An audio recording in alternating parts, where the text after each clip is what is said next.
आज तारीख है 4 अगस्त 2026, दिन है मंगलवार। नमस्कार, स्वागत है आपका हमारे चैनल यूएई खबर में। आपसे पहले नजर डालेंगे आज खबरों के हाईलाइट पर, फिर खबरों को विस्तार से बताएंगे। तो चलिए शुरू करते हैं। एतिहाद एयरवेज ने अबू धाबी से बहरीन और कुवैत की कुछ उड़ानें की रद्द। यूएई में बांग्लादेशी नागरिकों के वीजा रद्द होने की खबरों पर दूतावास का बड़ा बयान। यूएई में एमिरेट्स आईडी रिन्यूअल के नियम बदले, अब 1 साल पहले तक करा सकेंगे रिन्यू। दुबई में आवारा बिल्लियों की मदद करना हुआ आसान, दुबई नाउ ऐप से करे सिर्फ 10 दिरहम का दान। कुवैत ने हवा में मार गिराए ईरान से आए ड्रोन, संपत्ति को नुकसान, कोई हताहत नहीं। और आखिर में जानेंगे क्या आज के रियाल रेट्स, क्या आज के गोल्ड रेट्स और क्या है आज के दिरहम रेट्स। तो चलिए खबरों को विस्तार से बताते हैं। एतिहाद एयरवेज ने अबू धाबी से बहरीन और कुवैत की कुछ उड़ानें की रद्द। एतिहाद एयरवेज ने परिचालन संबंधित कारणों का हवाला देते हुए अबू धाबी के जायद इंटरनेशनल एयरपोर्ट से बहरीन और कुवैत के लिए संचालित कुछ उड़ानों को रद्द कर दिया है। एयरलाइन के अनुसार बहरीन के लिए निर्धारित कुछ उड़ानों के साथ साथ कुवैत रूट की EY653 और EY654 उड़ानें भी प्रभावित हुई हैं। एयरलाइन ने कहा है कि प्रभावित यात्रियों के लिए वैकल्पिक यात्रा व्यवस्था की जा रही है। यात्रियों से अनुरोध किया गया है कि वे अपना मोबाइल नंबर और ईमेल अपडेट रखें ताकि उड़ानों से जुड़ी सभी नए अपडेट उन्हें SMS और ईमेल के माध्यम से समय पर मिल सके। यात्रियों को एयरपोर्ट रवाना होने से पहले अपनी फ्लाइट की स्थिति अवश्य जांचने की सलाह दी गई है। यूएई में बांग्लादेशी नागरिकों के वीजा रद्द होने की खबरों पर दूतावास का बड़ा बयान। यूएई में कुछ बांग्लादेशी नागरिकों के वीजा रद्द होने की खबरों के बीच अबू धाबी स्थित बांग्लादेश दूतावास ने प्रभावित लोगों से अपनी जानकारी शेयर करने की अपील की है। दूतावास ने बताया है कि जानकारी एक सटीक और अपडेटेड डेटाबेस तैयार करने के उद्देश्य से मांगी जा रही है। प्रभावित नागरिकों से पासपोर्ट, एमिरेट्स आईडी, कंपनी का नाम, वीजा रद्द होने की तारीख, वर्तमान स्थान और अन्य आवश्यक विवरण ईमेल के माध्यम से भेजने को कहा गया है। दूतावास ने यह भी स्पष्ट किया है कि जिन्होंने पहले ही जानकारी भेज दी है उन्हें दोबारा जानकारी भेजने की आवश्यकता नहीं है। साथ ही लोगों से सोशल मीडिया पर फैल रही अफवाहों से बचने और केवल आधिकारिक सूचनाओं पर भरोसा करने की अपील की गई है।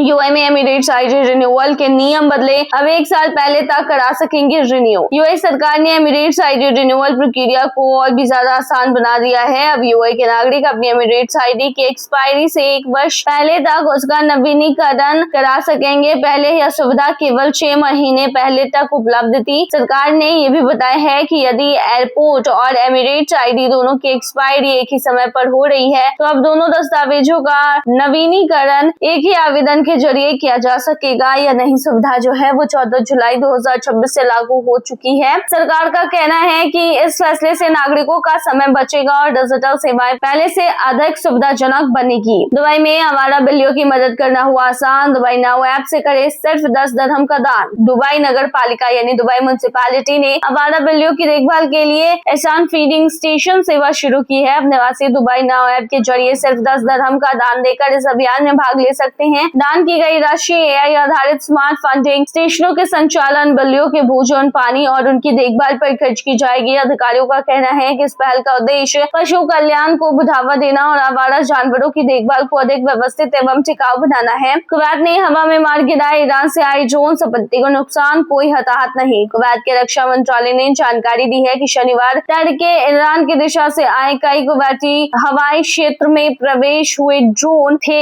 जिन्हें एयर डिफेंस सिस्टम ने समय रहते मार गिराया है। ड्रोन के मलबे से उत्तरी कुवैत के एक सरकारी परिसर और बुबियान द्वीप पर स्थित एक निजी कंपनी की संपत्ति को नुकसान पहुंचा है। हालांकि इस घटना में किसी के घायल होने की सूचना नहीं है। कुवैत की सेना ने कहा है कि देश की सुरक्षा और संप्रभुता सुनिश्चित करने के लिए सभी आवश्यक कदम उठाए जा रहे हैं। शारजाह पुलिस ने 5 मिलियन दिरहम लाख की चोरी का मामला 3 घंटे से भी कम समय में सुलझाया। शारजाह पुलिस ने एक खिलाड़ी के घर में हुई लगभग 5 लाख दिरहम की चोरी के मामले को 3 घंटे से भी कम समय में सुलझाने का दावा किया है। पुलिस के अनुसार शिकायत मिलते ही जांच टीम मौके पर पहुंची, साक्ष्य जुटाए और आरोपितों की पहचान कर उन्हें गिरफ्तार कर लिया। चोरी किया गया पूरा सामान भी बरामद कर लिया गया है। शारजाह पुलिस ने लोगों से अपील की है कि विदेश यात्रा या फिर छुट्टियों पर जाने से पहले अपने घर की सुरक्षा सुनिश्चित करें, CCTV कैमरे और अलार्म सिस्टम का उपयोग करें तथा सोशल मीडिया पर अपनी यात्रा की जानकारी साझा करने से बचें। अबू धाबी में नई हाउसिंग स्कीम पात्र नागरिकों को मिलेगा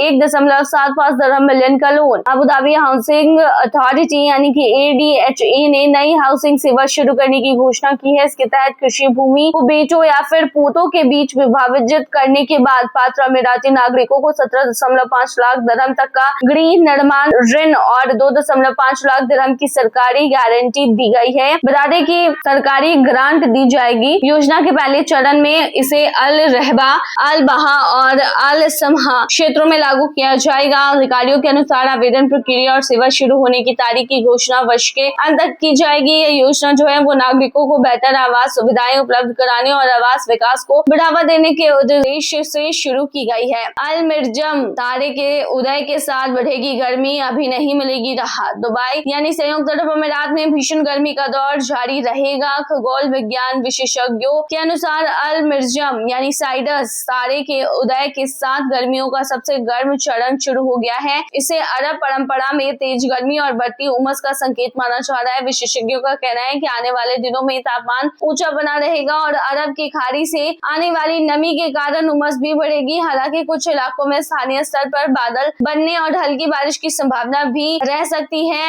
एमिरेट्स एस्ट्रोनॉमी सोसाइटी के अध्यक्ष इब्राहिम अल जारबान के अनुसार अल मिर्जम तारे का उदय मौसम में बदलाव का संकेत देता है, लेकिन इसका मतलब ये नहीं है कि गर्मी तुरंत खत्म हो जाएगी। तापमान में धीरे धीरे कमी आएगी और वास्तविक ठंडक का एहसास अक्टूबर के अंत या फिर नवंबर से शुरू होगा। यूएई में ऑनलाइन बिक रही है पेप्टाइड इंजेक्शन पर सख्ती, डॉक्टरों ने दी है चेतावनी। संयुक्त अरब अमीरात में वजन घटाने और एंटी एजिंग के नाम पर ऑनलाइन बेचने जा रहे पेप्टाइड इंजेक्शनों को लेकर स्वास्थ्य विशेषज्ञों ने लोगों को सतर्क किया है। डॉक्टरों का कहना है कि बिना चिकित्सकीय सलाह के ऐसे इंजेक्शन का इस्तेमाल करना स्वास्थ्य के लिए नुकसानदायक हो सकता है। सोशल मीडिया और ऑनलाइन प्लेटफॉर्म पर ऐसे कई प्रोडक्ट्स हैं जिनका प्रचार किया जा रहा है, जिनमें तेजी से वजन कम करने, शरीर का मेटाबॉलिज्म बढ़ाने और उम्र बढ़ने के असर को कम करने जैसे दावे किए जाते हैं। विशेषज्ञों ने कहा है कि इन प्रोडक्ट्स की क्वालिटी, सुरक्षा और वैलिडिटी की जांच के बिना इन्हें इस्तेमाल करना जोखिम भरा हो सकता है। डॉक्टरों के अनुसार कुछ पेप्टाइड्स आधारित दवाओं का उपयोग केवल विशेष चिकित्सा जरूरतों में और डॉक्टर की निगरानी में किया जाता है। गलत तरीके से या फिर बिना जांच के इसका इस्तेमाल करने पर शरीर से दुष्प्रभाव हो सकते हैं। यूएई में देसी ब्लैंक स्टार सतीश सनपाल की संपत्तियों पर रोक, जांच जारी। दुबई यानी संयुक्त अरब अमीरात में भारतीय मूल के कारोबारी और देसी ब्लैंक शो से चर्चा में आए सतीश सनपाल की संपत्तियों को लेकर कार्रवाई की गई है। रिपोर्ट के अनुसार यूएई की वित्तीय जांच एजेंसियों ने कथित मनी लॉन्ड्रिंग जांच के तहत उनकी कुछ संपत्तियां, बैंक खातों और वित्तीय लेन देन पर अस्थायी रोक लगाने का आदेश दिया है। बताया जा रहा है कि यह कार्रवाई सतीश सनपाल के साथ उनकी पत्नी और उनसे जुड़े कुछ कंपनियों पर भी लागू की गई है। जांच पूरी होने तक संबंधित खातों और संपत्तियों में से किसी भी तरह के लेन देन पर प्रतिबंध रहेगा। सतीश सनपाल दुबई में रहने वाले भारतीय मूल के कारोबारी हैं और रियल एस्टेट, हॉस्पिटैलिटी और निवेश जैसे क्षेत्रों से जुड़े हुए हैं। वह अपनी लग्जरी लाइफस्टाइल और नेटफ्लिक्स के शो देसी ब्लैंक में नजर आने के बाद सुर्खियों में आए थे। अधिकारियों के अनुसार संपत्ति फ्रीज करने की यह कार्रवाई जांच प्रक्रिया का हिस्सा है और फिलहाल इसका मतलब दोष साबित होना नहीं है। मामले की जांच की जा रही है और आगे की कार्रवाई जांच के नतीजों के आधार पर की जाएगी। चलिए अब आखिर में जानते हैं कि आज के रियाल रेट्स, आज के गोल्ड रेट और आज के दिरहम रेट। शुरू करेंगे रियाल रेट से। तो आज एक सऊदी रियाल में 25.45 रुपए है, जो कि पिछले दिन भी इतना ही यानी 25.45 था। वही आज एक सऊदी रियाल में 40.61 नेपाली रुपीज है, जो कि पिछले दिन 40.67 नेपाली रुपीज थे। वही आज एक सऊदी रियाल में 32.88 बांग्लादेशी टका है, जो कि पिछले दिन 32.81 बांग्लादेशी टका था। वही आज एक सऊदी रियाल में 73.95 पाकिस्तानी करेंसी है, जो कि पिछले दिन 74 पाकिस्तानी करेंसी थी। वही आज एक सऊदी रियाल में 25.38 भूटानी करेंसी है, जो कि पिछले दिन 25.45 भूटानी करेंसी थी। चलिए अब जानते हैं गोल्ड के रेट। तो बता दें कि यूएई में सोने की कीमतों में लगातार उतार चढ़ाव जारी है, जहां यूएई में आज 18 कैरेट सोने की जो प्राइस है वो 370.75 दिरहम प्रति ग्राम है, जो कि पिछले दिन 370.75 दिरहम प्रति ग्राम था। यानी कि आज के गोल्ड के रेट की 18 कैरेट की भारतीय मुद्रा में कीमत 9,615 के होते हैं। वहीं आज 22 कैरेट गोल्ड की जो प्राइस है वो 451.25 दिरहम प्रति ग्राम है, जो कि भारतीय मुद्रा में 11,703 के होते हैं, जो कि पिछले दिन 451.25 दिरहम प्रति ग्राम पर था। वहीं दुबई में आज 24 कैरेट सोने के दाम की कीमत जो है वो 487.25 दिरहम प्रति ग्राम है, जो कि पिछले दिन 487.25 दिरहम प्रति ग्राम ही थी। वहीं आज के 24 कैरेट सोने के दाम की भारतीय मुद्रा की बात करें तो ये 12,637 के होते हैं। चलिए अब जानते हैं क्या आज का दिरहम रेट।